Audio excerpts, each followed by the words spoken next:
online and on your smart speaker. Royal Copenhagen, open every day for breakfast, lunch and desserts. SAFM News Briefing. Over 270 locally owned centres servicing Australia since 1979. Hello there, Damien Carven with your national news briefing.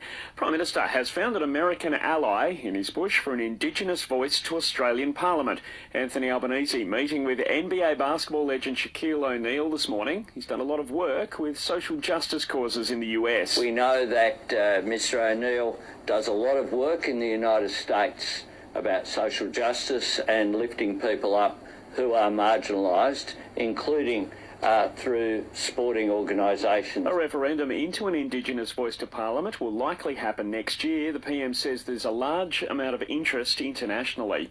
Witnesses have spoken about the moment a man jumped from a three-storey block of units in Sydney's west overnight. Fireys called at around 2 a.m. after reports of an explosion at the flat in Concord. This woman on 10 says the man jumped for his life. He was standing at the front window on fire, and he seemed to be in a bit of shock at what was going on. So we were all just jump, and he jumped, hit the ground, just passed out straight away. A man has died after falling from a cliff at a conservation park in Adelaide's northeast this afternoon. Dozens of emergency workers were called to the First Falls walking track. 48-year-old man tragically died at the scene.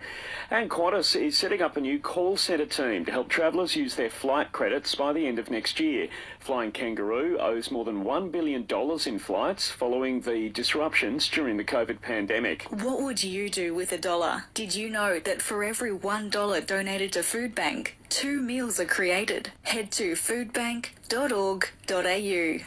To sport, and there's plenty of AFLW action across this weekend as round one continues. North Melbourne too good for the Suns in Hobart this afternoon, winning by 26 points. The Eagles hosting Port over in Perth this evening, while tonight it's Essendon and Hawthorn at Marvel Stadium. Multiple clubs reportedly circling Bulldog Josh Dunkley. AFL reporter Tom Brown has more for us. Dunkley now is 50-50 on staying at the Bulldogs, that he wants up to a 5-year deal. Dunkley on a long-term deal could easily go to Port Adelaide once the final. Sell your home with Miller Warning Jug for a $2,000 fuel card.